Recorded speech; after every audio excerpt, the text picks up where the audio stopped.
ಧಾರ್ಮಿಕ ಸಂಪ್ರದಾಯಗಳ ಪ್ರಕಾರ ಗಂಡ ಹೆಂಡತಿ ಶೃಂಗಾರ ಮಾಡಿದ ನಂತರ ಮರುದಿನ ಬೆಳಗ್ಗೆ ಸ್ನಾನ ಮಾಡಿದ ನಂತರ ಪೂಜೆ ಮಾಡುವುದು ಹಾಗೂ ಅಡುಗೆ ಕೆಲಸ ಆರಂಭಿಸುವುದು ಶುಭ ಎಂದು ಕೆಲವು ಮನೆಗಳಲ್ಲಿ ಆಚರಿಸಲಾಗುತ್ತದೆ. ಈ 5 ವೇಳೆಗಳಲ್ಲಿ ಶೃಂಗಾರ ಮಾಡಿದರೆ ದಾರಿದ್ರ್ಯ ಖಂಡಿತ ಅನುಭವಿಸಬೇಕು. ದಂಪತಿಗಳು ಈ ವಿಷಯಗಳನ್ನು ತಿಳಿದುಕೊಳ್ಳಲೇಬೇಕು. ಗಂಡ ಹೆಂಡತಿ ಶೃಂಗಾರ ಯಾವ ಸಮಯದಲ್ಲಿ ಮಾಡಬೇಕು? ಹೆಂಗಸರು ಈ ಕ್ರಿಯೆ ಮುಗಿದ ನಂತರ, ಅಂದರೆ ಬೆಳಗ್ಗೆ ಎದ್ದ ತಕ್ಷಣ ತಲೆ ಸ್ನಾನ ಮಾಡಲೇಬೇಕಾ? ದೇವರ ಪೂಜೆ ನಿಯಮ ಹೇಗೆ? ನಿತ್ಯ ತಲೆ ಸ್ನಾನ ಹೆಣ್ಣು ಮಕ್ಕಳ ಆರೋಗ್ಯಕ್ಕೆ ಹಾನಿಯಲ್ಲವೇ?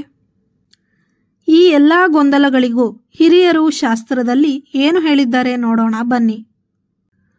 ದಂಪತಿಗಳು ಈ 5 ಸಮಯದಲ್ಲಿ ಯಾವುದೇ ಕಾರಣಕ್ಕೂ ಶೃಂಗಾರ ಮಾಡಲೇಬಾರದು. ನೆನಪಿರಲಿ. 1. ಭಾಗವತ ಪುರಾಣದಲ್ಲಿ ಹೇಳಿರುವಂತೆ ಬೆಳಗ್ಗೆ ಬ್ರಹ್ಮ ಮುಹೂರ್ತದಲ್ಲಿ ಶೃಂಗಾರ ಮಾಡಬಾರದು. ಅದು ದೇವತೆಗಳು ಸಂಚರಿಸುವ ಸಮಯ ಹಾಗೂ ಅದು ಪೂಜಾ ಸಮಯ. ಆದ್ದರಿಂದ ದಂಪತಿಗಳು ದೈಹಿಕ ಮಿಲನ ಹೊಂದುವುದು ತಪ್ಪು. 2. ಇನ್ನು ಸಾಯಂಕಾಲ ಸಮಯದಲ್ಲಿ ಸಹ ದೈಹಿಕ ಕ್ರಿಯೆ ಮಾಡಬಾರದು.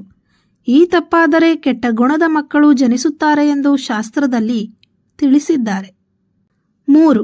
ವ್ರತದ ಸಮಯದಲ್ಲಿ, ಅಂದರೆ ಸತ್ಯನಾರಾಯಣ ವ್ರತ, ಗಣಪತಿ ವ್ರತ ಮತ್ತು ವರಮಹಾಲಕ್ಷ್ಮಿ ವ್ರತ, ಇಂತಹ ವ್ರತದ ಸಮಯದಲ್ಲಿ, ಅಂದರೆ ಆ ದಿವಸ ರಾತ್ರಿ ದಂಪತಿಗಳು ಯಾವುದೇ ಕಾರಣಕ್ಕೂ ಶೃಂಗಾರ ಮಾಡಲೇಬಾರದು ಎಂದು ಶಾಸ್ತ್ರದಲ್ಲಿ ಹಿರಿಯರು ತಿಳಿಸಿದ್ದಾರೆ. ನೆನಪಿಡಿ. 4. ಗ್ರಹಣದ ಸಮಯದಲ್ಲಿ, ಸೂರ್ಯಗ್ರಹಣ, ಚಂದ್ರಗ್ರಹಣ, ಇಂತಹ ಸಮಯದಲ್ಲಿ ಕೂಡ ದಂಪತಿಗಳು ಯಾವುದೇ ಕಾರಣಕ್ಕೂ ಶೃಂಗಾರ ಕ್ರಿಯೆ ನಡೆಸಬಾರದು. 5. ಹೆಂಗಸರು ಮುಟ್ಟಾದಾಗ ಮುಟ್ಟಿನ ಅವಧಿ ಮುಗಿಯುವವರೆಗೆ, ಅಂದರೆ 5 ದಿನಗಳವರೆಗೆ ಯಾವುದೇ ಕಾರಣಕ್ಕೂ ಕೂಡ ದಂಪತಿಗಳು ಶೃಂಗಾರ ಮಾಡಲೇಬಾರದು. ಇದನ್ನು ಶಾಸ್ತ್ರದಲ್ಲಿ ಹೇಳಿದ್ದಾರೆ. ಇನ್ನು ಮುಖ್ಯವಾದ ವಿಚಾರ ಏನೆಂದರೆ, ದಂಪತಿಗಳು ಮಲಗುವ ಕೊಠಡಿ ಕತ್ತಲಾಗಿ ಇರಬಾರದು. ಕನಿಷ್ಠ ಪಕ್ಷ ಚಿಕ್ಕ ದೀಪ, ಕ್ಯಾಂಡಲ್ ಅಥವಾ ಬಲ್ಬ್ ಆದರೂ ಇರಬೇಕು. ಕತ್ತಲಲ್ಲಿ ಶೃಂಗಾರ ಮಾಡಿದರೆ ಜೀವನದಲ್ಲಿ ದಾರಿದ್ರ್ಯ ಕಾಡುತ್ತದೆ ಹಾಗೂ ಇದರಿಂದ ನಿಮಗೆ ಮುಂದೆ ಹುಟ್ಟುವ ಮಕ್ಕಳಿಗೂ ಸಹ ದಾರಿದ್ರ್ಯ ಅನುಭವಿಸಬೇಕಾಗುತ್ತದೆ. ಎಚ್ಚರ. ಮನೆಯಲ್ಲಿ ಲಕ್ಷ್ಮಿ ನಿಲ್ಲೋದಿಲ್ಲ ಎನ್ನುತ್ತಾರೆ ಹಿರಿಯರು. ಇನ್ನು ಗಂಡಸರು ಶೃಂಗಾರ ಮಾಡಿದ ನಂತರ ಮರುದಿನ ಬೆಳಗ್ಗೆ ಕಡ್ಡಾಯವಾಗಿ ತಲೆ ಸ್ನಾನ ಮಾಡಲೇಬೇಕು. ಅದರ ನಂತರವೇ ಪೂಜೆ ಮತ್ತು ದೀಪಾರಾಧನೆ ಮಾಡಿ ಮತ್ತು ಇನ್ನಿತರ ಕೆಲಸವನ್ನು ಸಹ ಮಾಡಬಹುದು. ಆದರೆ ಹೆಂಗಸರು ಮಾತ್ರ ಕೈಕಾಲು ಮುಖ ತೊಳೆದು ಮನೆಯ ಕೆಲಸಗಳನ್ನು ಮಾಡಬಹುದು. ಮೈ ಸ್ನಾನ ಮಾಡಿ ದೀಪಾರಾಧನೆ ಮಾಡಬಹುದು.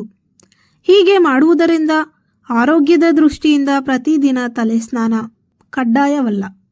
ವಾರಕ್ಕೆ ಒಮ್ಮೆ ತಲೆ ಸ್ನಾನ ಮಾಡಿದರೆ ಸಾಕು. ಸ್ನೇಹಿತರೆ, ಈ ಮಾಹಿತಿ ನಿಮಗೆ ಇಷ್ಟವಾಗಿದ್ದಲ್ಲಿ ಈ ವಿಡಿಯೋವನ್ನು ಲೈಕ್ ಮಾಡಿ, ಶೇರ್ ಮಾಡಿ ಹಾಗೂ ನಮ್ಮ ಯೂಟ್ಯೂಬ್ ಚಾನಲ್ ಅನ್ನು ತಪ್ಪದೇ ಸಬ್ಸ್ಕ್ರೈಬ್ ಮಾಡಿ. ಧನ್ಯವಾದಗಳು.